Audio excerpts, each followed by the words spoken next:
Okay, this is a little golden book. Minions, The Rise of Gru.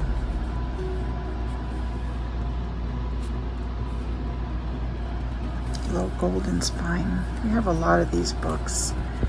This is definitely one of my favorite collections. Golden books. LittleGoldenBooks.com. Now we have so many of these. I have a whole collection for Dylan.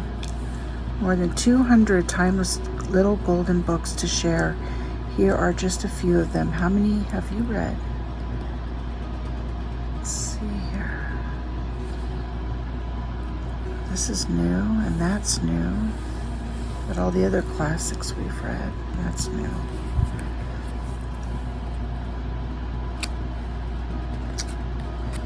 Let's see here.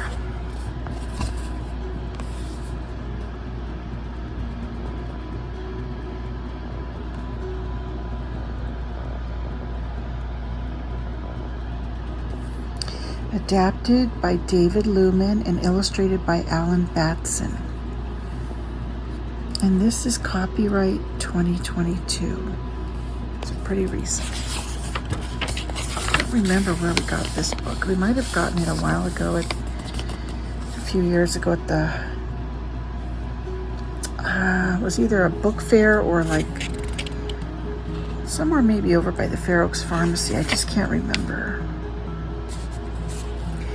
Years ago, a team of supervillains known as the Vicious Six wanted the powerful ancient Zodiac Stone. Their oldest member, Wild Knuckles, snuck into a creepy jungle temple to steal it. But when Wild Knuckles returned with the stone, Bellbottom and the other villains stole it from him. Wild Knuckles vowed to get the stone back.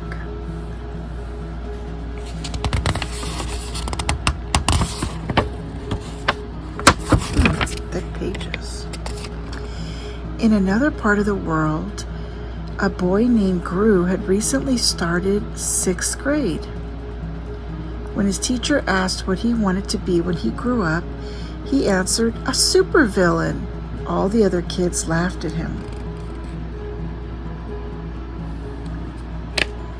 But when he got home, Gru found an invitation from the Vicious Six. He ran to his new lair and told his minions, the Vicious Six got my application. They want to interview me tomorrow. The minions cheered. Mini boss, mini boss. I wish I could do a Gru impersonation.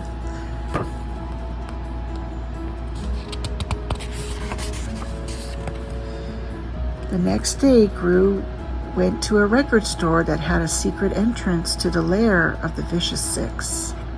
He met Dr. Nefario, a brilliantly evil scientist passing as the record store clerk. Dr. Nefario gave Gru his latest invention, the sticky hand.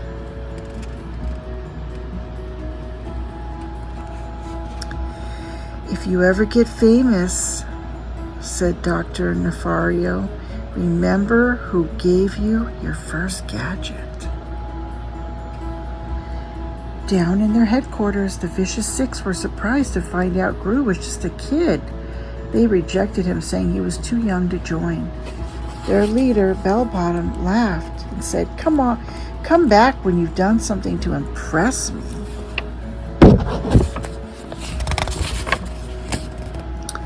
Gru decided he would show them. He used the sticky hand to steal the Zodiac Stone. "I'll get him," Stronghold yelled.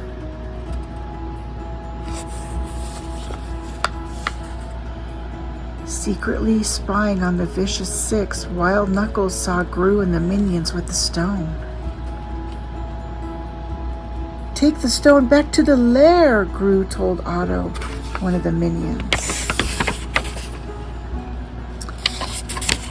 Gru was very excited when he returned to his lair. He figured he'd give the stone back to the Vicious Six, and they'd be so impressed they'd invite him to join their team of supervillains.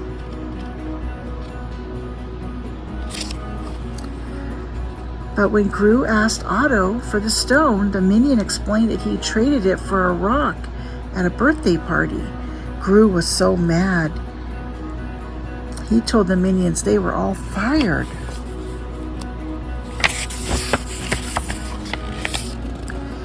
Just as Gru set out to get the stone back, he was taken by an orange van.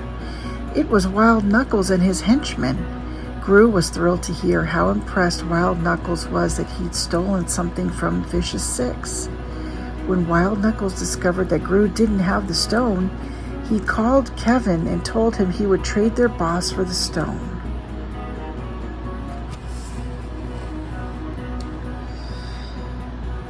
Kevin, Stuart, and Bob went into the birthday party house to get the stone back. The birthday boy explained that he'd given it to his uncle.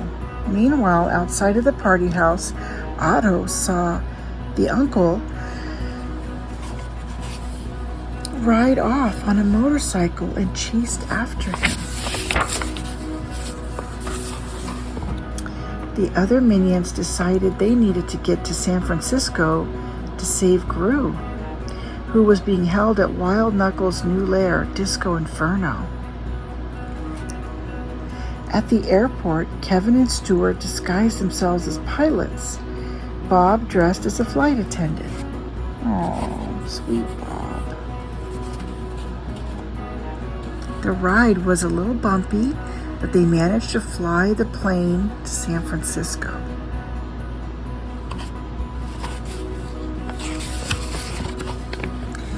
While the minions tried to get into Wild Knuckles' hideout, his henchmen attacked, but just as things started looking really bad, a martial arts expert named Master Chow fought them off.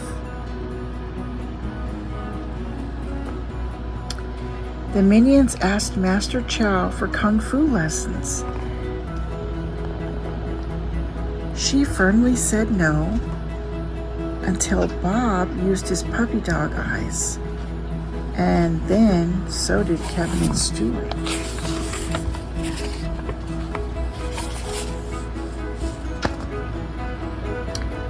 On their search for Gru and the stone, the Vicious Six learned that Gru was with Wild Knuckles at his lair. By this time, Otto had gotten the stone back. There's the stone.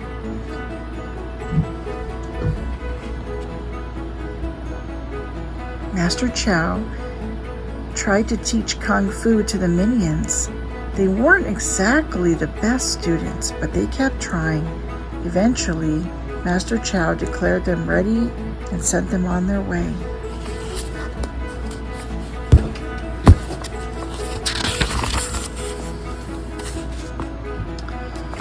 Back at Disco Inferno, Gru had been untied to help around the house. Suddenly, Wild Knuckles fell into his own crocodile pool. Instead of taking the chance to escape, Gru decided to help Wild Knuckles out. He couldn't leave his favorite villain like this.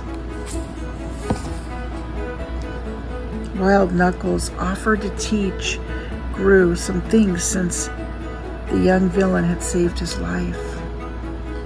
Working together, they successfully pulled off a heist at the Bank of Evil.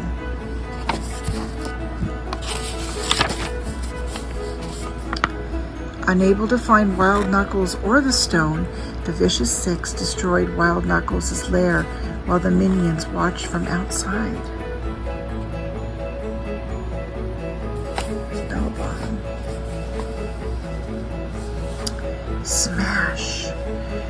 When Wild Knuckles discovered that his house was destroyed, he sighed, "I'm done."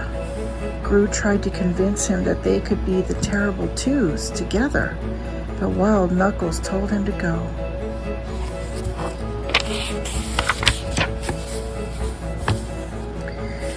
Gru took the trolley to Chinatown, and there he found Otto. The minion gave Gru the stone. The young villain was confident that he could set things right and come up on top as master supervillain. The end. These are all the little golden books.